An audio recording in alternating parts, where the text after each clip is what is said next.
Warm greetings and welcome to Metaphysical Awakenings with Barbara. And Eric. Today's topic is, in order to know the deepest joy, you must also know the deepest sorrow. So joy and sorrow are two ends of a dichotomy, and Right.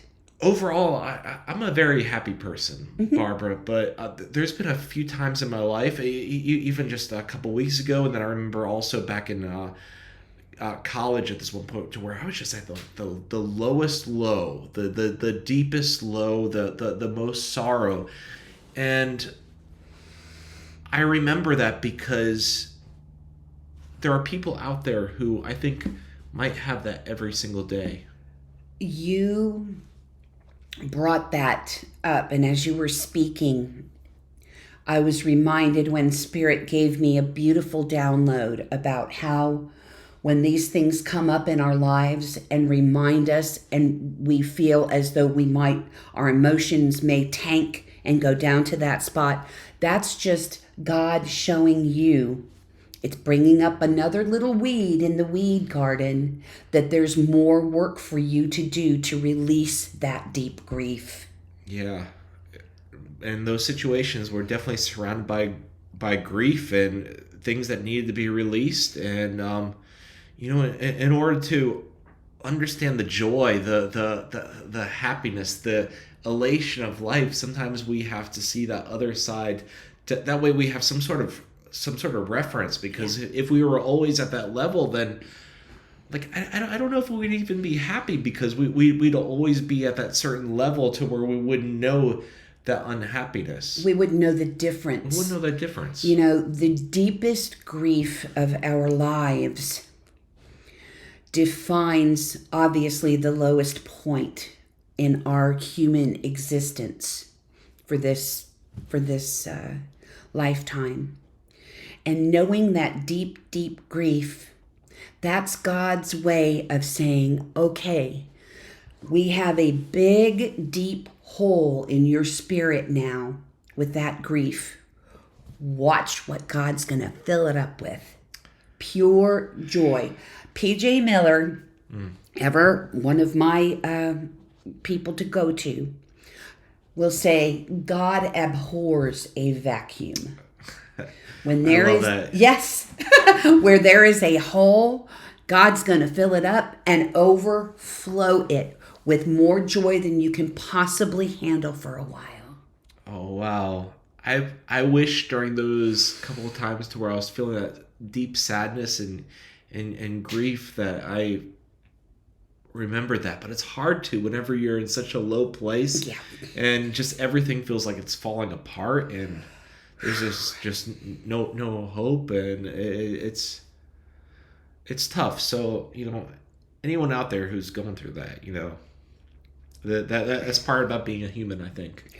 It's the whole realm of the human experience. And the biggest part of that is to remember, now that you've experienced this really low, sad thing in your life, we have a period of mourning, whether it's the loss of a friend, a loved one, whatever the case may be. But the point, and the most important point, is while you're down, you are allowed to mourn, but you are not expected to stay there and allow your life to be lived at that point for the rest of your existence. This too That's has right. come to Yeah, you can't stay there forever. No. You can't stay there forever. All right, here we go. So, I'm very sorry for your recent loss. You had a beautiful dog, Albus.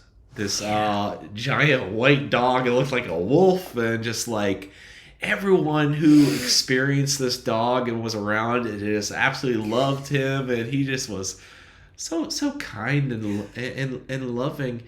And at the age of, I guess you said only 7, he passed earlier this year. So I'm very sorry for your loss. Thank you. And one of my jobs on this planet is I'm a pet psychic. I'm an animal communicator. And it was just killing me. Eric, I'm a pet animal communicator. Why cannot not hear my own dog? Why am I not hearing from him? What's going on that I can't? I can talk to everybody else's animals on the planet. I can talk to everybody else's loved ones, but I can't reel in my own. And that's rough. It's really rough. Wow. Yeah. So I knew already that you had that gift as far as communicating with other pets. So you're saying with Albus, you weren't able to hear from him for a while? For almost 6 full months. And after I finally did, I'm going to read the poem because it's just beautiful. It happened on Christmas morning, of all the things, at 3 o'clock in the morning. And he and God showed me their own special way. So this was kind of like a download that you received as far as a poem? Woke me up at 3 o'clock Christmas morning so that I could see him, and then the words came right after. Right after he dissipated and went back, the words came, and I wrote them down as fast as I could in my phone, probably by 3:20 in the morning. Oh, wow. So super fast download. It was. Will you share that with us? Yeah. Thank you. Thank you. On Christmas morning, I woke around 3. A strong, exceptional knowing said, something's happening to me. My eyes soon adjusted. I just sat up and I stared. I knew he shouldn't be, but sweet Lord, he was there. A dream, a vision, a deep hope-filled prayer. I blinked my eyes, looked again, and wow, he's still there. I had waited and waited for this time to arrive. And today, this holy morning, he's here. He's so alive. And just as I thought my heart might need aid, my beloved, adoring boy started to fade. At 3:05, I ran to a mirror. I stared at myself, but my mind's never been clearer. I'd asked, Dear Lord, help me know he's okay. And at 3 o'clock, Christmas morning, God showed me his own special way. Beautiful. Thank you for sharing, Barbara. Yeah, and Albus was such a special dog.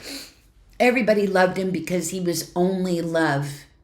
He was Great Pyrenees, so those of you who know what Great Pyrenees are, they are just, you throw anything at them and they're like, doo-doo, doo-doo.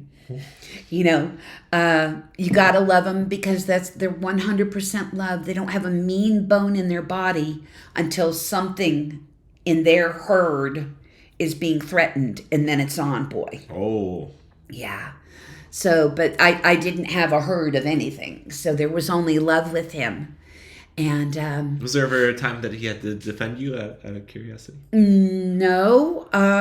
Because you're such a nice person, and everyone that you encounter in this world, you get along with. So I'm not surprised that he ever had to defend you. But he he thought he had to a couple of times. He thought he had to. Maybe against the mailman or something. The mailman, the car that went by, the frog that tooted. If you're catching me, I mean, they're barkers. But I was trying to understand. Why, of all things, and I've been doing this for so very long, why couldn't I hear him after July, after he passed? That was a long time. That was a half a year that you didn't hear him, and you have this ability to connect with so many other animals. Why do you think that there was that pause? That deep sorrow and that deep grief that we were just referring to was where my heart and my mindset still was when it came to him. I hadn't healed enough to allow my vibration to go up to where I could clearly see, feel, hear, and know him. That makes a lot of sense. And you know, for a dog that you had for 7 years, that was one of the most special in your entire life, to take 6 months to grieve for that's an understandable amount of time. Yeah. So, you know, there's people out there that are dealing with similar things, or even people that they've been attached to even longer, and sometimes they're in that grief state for even longer than 6 months, Right. and a year, or maybe many years. I know we're not supposed to stay there forever, but Boy.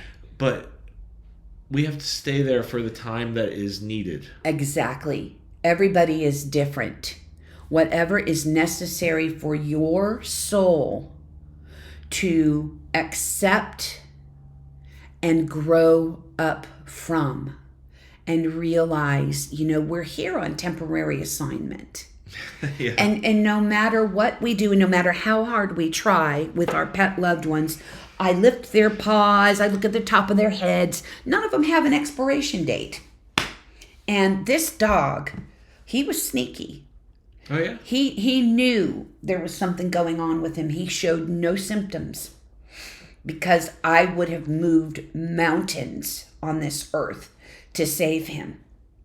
He waited to be symptomatic until the day that I left to attend a funeral of my uncle's. That Oh, wow. very day, he started to tank. And the only reason I knew that was my husband, God bless him, trying to save my heart, because he knows my heart pretty well. Yeah. He had taken Albus into the vet, and the vet or had called, you know, asking when we could get him in there, and the vet called me back and said, why don't you drop Albus off and we'll keep him here all day and watch over him? Like, why are we watching Albus? What is going on? So I got, you know, the 411 from my husband, and I said, okay, he's where he needs to be. I have all of my family on my dad's side doing this memorial service. I'm singing the Lord's Prayer for the man's memorial service. I can't just jump. I can't do it. It's not the right thing. So, very long story short, I got home on a Monday, and Albus had just gotten out of the hospital. Okay, so he was back home. Right, he was back home on Saturday afternoon when Fred brought him home. And when I got there, he was laying on the couch, being his Albus self, and he ate, he drank, he acted like a dog. I sat on the couch with him, and, you know, I fell asleep. And I figured, okay, I'll just let him sleep here on the couch. I'm going to sneak up to bed, and when he wants to come up, he will. Right. And, of course, he didn't. And when I got up in the morning, he was in the exact same place where I had left him. And he had just gone to sleep. And his diagnosis was kidney failure. I tell people all of the time, gosh, I feel this in your animal's kidneys. I get it right in the back. I never felt a thing. Interesting. He didn't want me to. He experienced this and took himself off of the planet without me having to go through all kinds of things for him. It was his option to let his health tank the day that I left. He waited for me to get home to cross over, because that would have been a nightmare for me forever. And he knew. This dog knew. And so did God. And sometimes we just have to trust. We just have to trust. It's going to suck, and it's going to hurt. Yeah. And there's nothing that we can do to stop that. However, we can always hold on to those happy memories. That's right. Those memories will exist forever. That is something that, hands down, when the animals come, I do a lot of psychic shows with this animal communicator thing that I've got, and Hands down, please hear me, for everybody that has an animal. When your animal crosses over and you're devastated, like obviously I'm still devastated over my dog, we're human. Your dogs, your cats, your horses, your pigs, your reptiles, they're all children of God. Yep. All things bright and beautiful, all creatures great and small. Your animals do not want the whole sum of their existence with you to be your memory of the last days of their life when they were not well and starting to tune out. We're doing them a disservice by wrapping that grief around their pictures, around their memories. They ask, please, go back to the time when I was a puppy peeing on the floor. And Dad came in and fell on his butt and you laughed till you almost peed your own self. I mean, all of these crazy, once you allow yourself to go back through the funny times, they will take over, because joy is much higher and stronger vibration. That's right. Than grief. That's right. So remember the good times. Remember the times of great health, great fun, great memories. Oh boy. And yeah. I'm sorry if this sounds insensitive. I'm glad that Albus passed in the way that he did. Yes, me too. Because that, I mean, of course that causes a whole bunch of grief, but that was probably better than watching him suffer. There's no way that I wouldn't have. I would have used every dollar in my bank account to save him. That dog, through God, knew that. Yeah. And he wasn't going there. He was doing it on his terms. The end. Oh man, Mom, I love you that much. That reminds me from a long, long time ago in a life far, far away.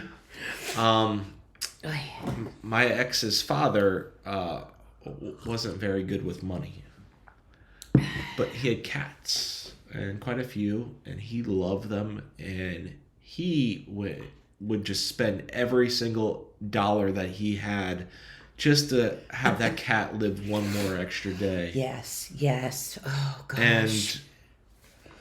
And, now that I'm older, I have a lot of respect for that, because it just shows his connection with spirit and with animals and love. It's all about the love. It is always about the love.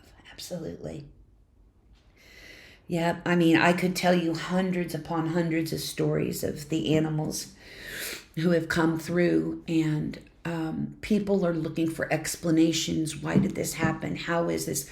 And, I've got people who are bringing in animals who aren't supposed to be bringing in animals to these events. Okay. Normally I work off of photographs. It doesn't matter if they're here or if they've crossed over. The energy and their personalities are still there.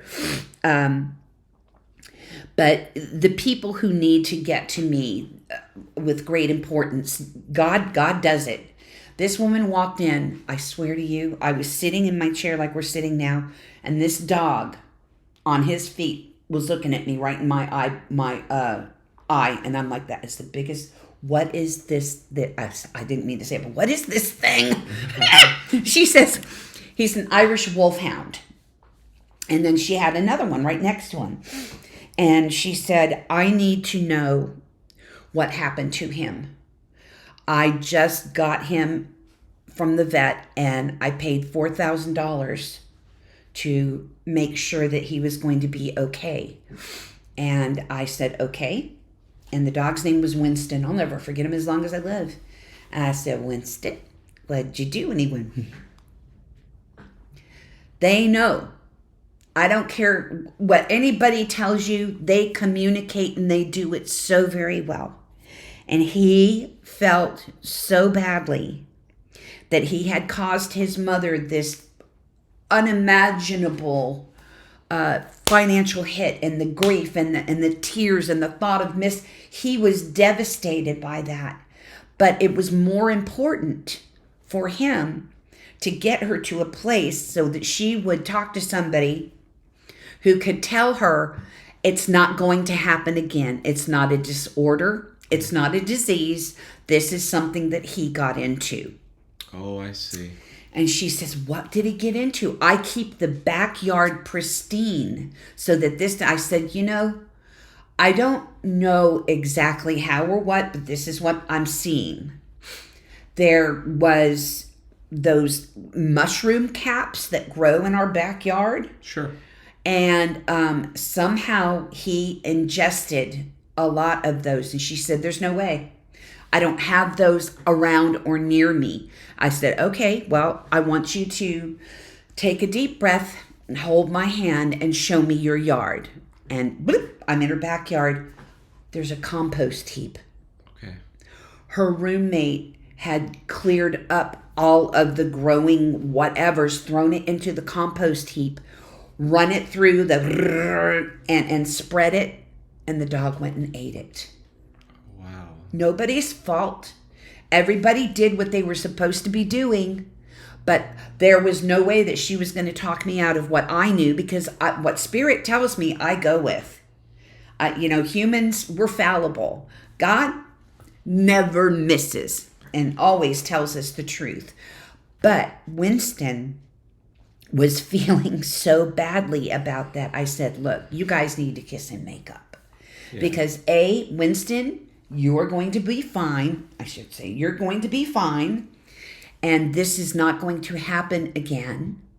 And why don't you consider putting this cute little face up on a GoFundMe page and see what happens? Oh. More than 3/4 of her money came in. That's good to hear. Yeah. Where there's a will, there's a way. And, there's all kinds of situations that are going to happen to us, like we started with. We have to, in order for us to know the highest of highs, we have to go through the lowest of lows so that we know and appreciate where we're at the highest points in our lives.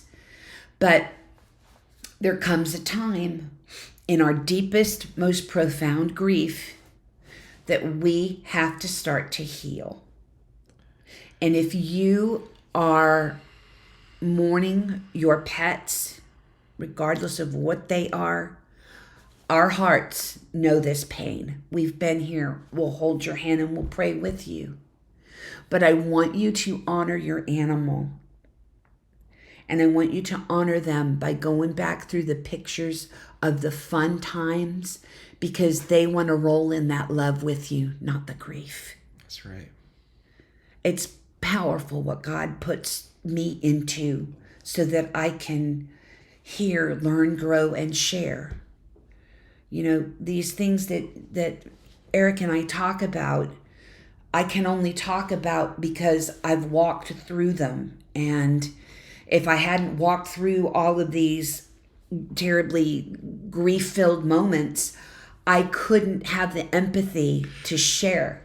Exactly. Yeah. It would be really tough to relate and to understand if you've never been there yourself. So that's why I always remember those times whenever I was really low. And it's interesting they said mushrooms, because most times I've taken mushrooms, I've been at the highest highs. But funny colors.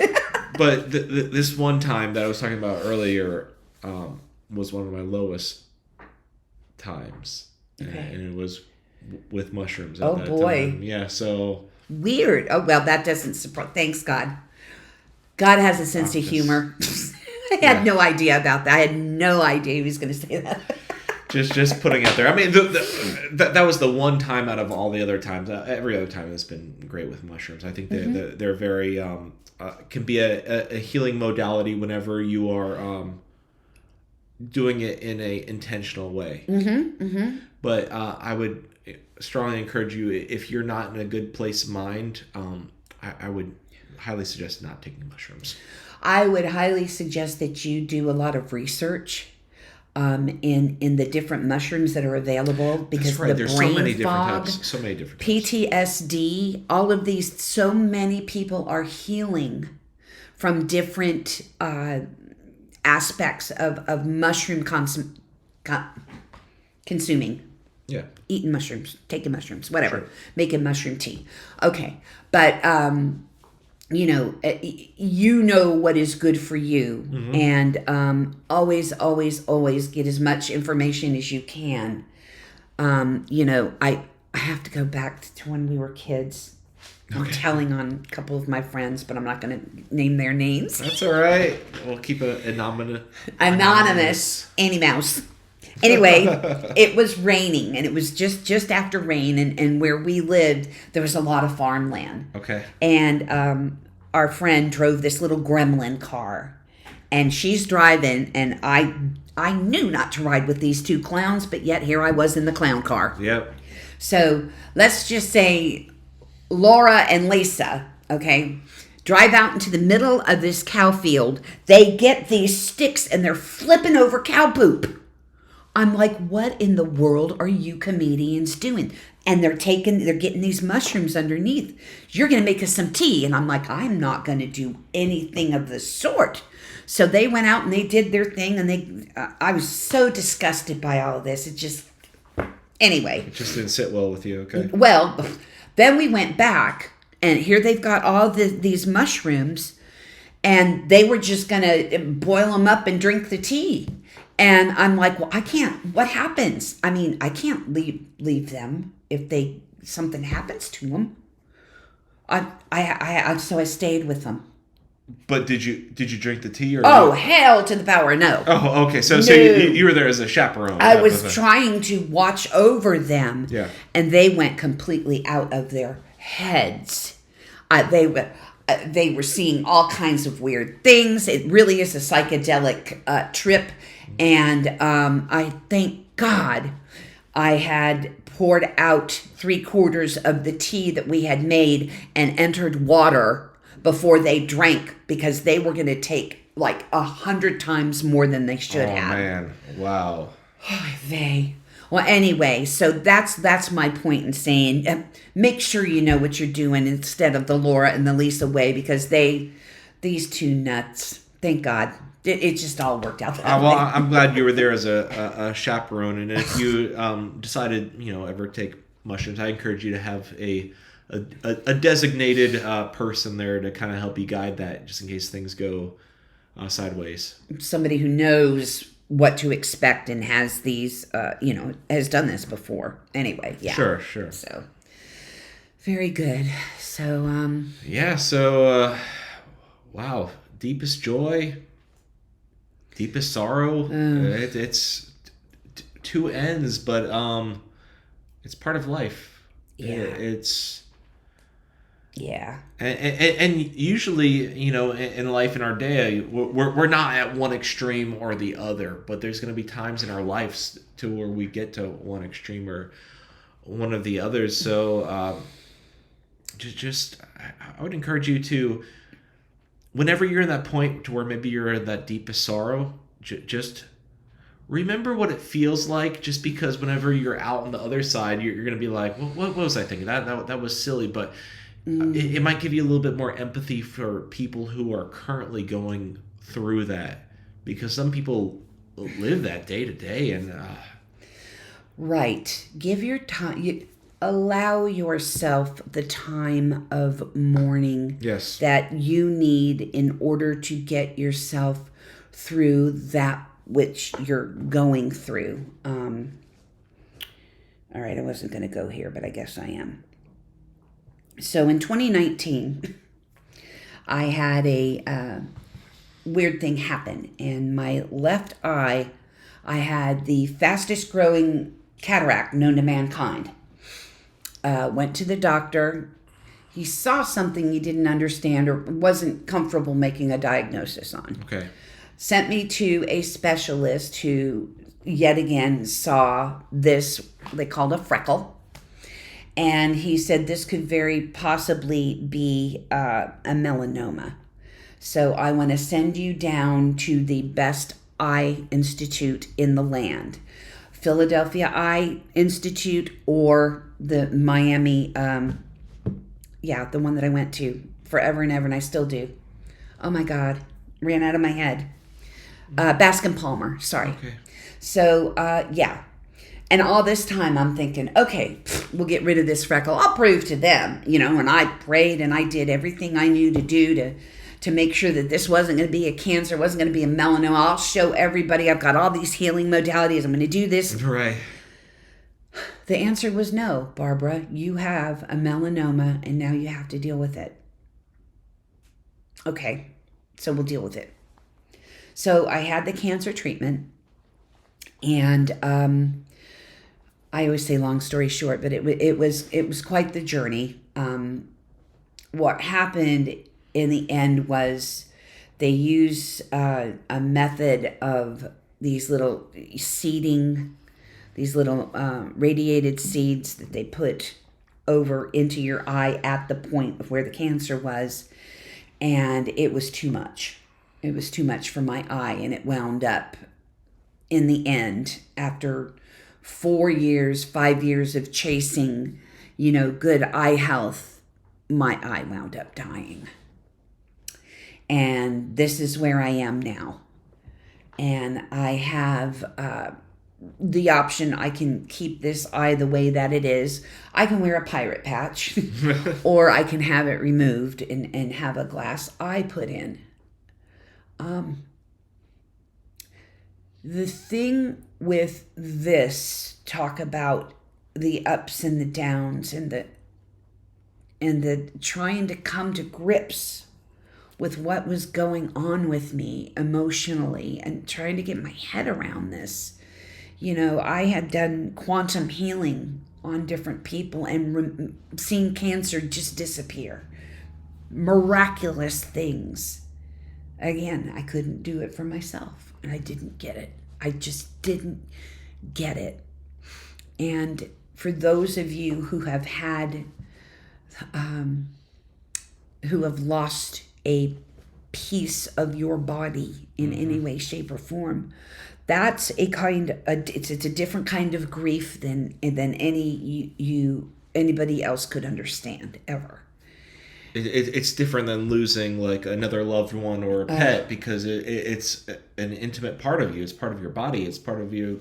Part of who I am. Who God brought me here to be. I always thought that my eyes were kind of pretty, and now I don't have such a pretty eye over here. And you go through all of these things, and the poor pitiful me, I'm sick and tired of being there. I said, God, you have got to please get me out of here. What is this I need to know? And so this happened in 2019, and now it's 2025. I get it. I have to go through extreme sorrow in order to know extreme joy. I cannot be authentic. I can't be an authentic human being unless I have walked the path myself. Right. I can't tell you about things that I don't have first-hand information on. That's not who I am. I'm a seeker, I'm a finder, whatever it is I bring to the table, I've come to it and through it some natural way that's my way. And you take what you want and you leave the rest, and we're all happy into the next episode. Right.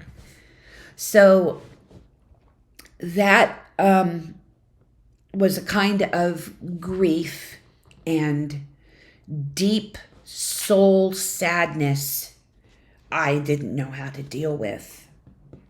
I didn't, and of course, me being me, I didn't seek help either, which is my own mistake. I have to figure it out on my own. That's what I do. I probably could have come a lot further, a lot faster if I wasn't so doggone stubborn. But it was like a journey I had to complete. And you know what? I'm okay. Glad to hear. I'm okay. I can't see a dang thing. When I'm standing up on stage and I'm singing with my friends and they're dancing, I'm supposed to be doing that dance move. Oh, I didn't see that. Here, you need to come on this side so I can see whatever wiggle you're doing, things that you've got to get used to. But I don't have to spend the rest of my life being sad and pathetic anymore. I know this deep grief, this deep sadness, and I'm looking forward to that amazing joy because I know it's coming. That's right. It always does. But you know what's absolutely in the way? Me. We're always in our own way. Isn't that the case? Yeah. Yeah. Barbara, thank you so much for sharing that. I know that was incredibly personal and vulnerable to do that. Yeah. And sure. Very brave of you. Well, thank you. This whole thing that you and I do with the Metaphysical Awakenings is about helping another soul find their way through the downloads of spirit and God, and putting God in the absolute middle of everything we do and taking fear That's right. way the hell out. Removing fear is a big part of our message here, and Yeah. we really hope that you receive that, and please know that we don't have every single answer. Never will. Don't even. We're humans just like you. We're Right. trying to figure it out too, but we're just we're just sharing our existence, whether it be the deepest sorrow or the deepest joy, and that's part about being a human and a human being, and it's really a beautiful thing, those ups and downs. Yeah, they can be when you know that you're not meant to stay in the down. That's right. This too has come to pass. Get out the way and let it pass. Right? That's right. All right. Should we end with the prayer for protection? I think we probably should. All right. The light of God surrounds us. The love of God enfolds us. The power of God protects us. The presence of God watches over us. Wherever we are, God is, and all is well. We love you so much, and we'll see you in the next episode. Take care.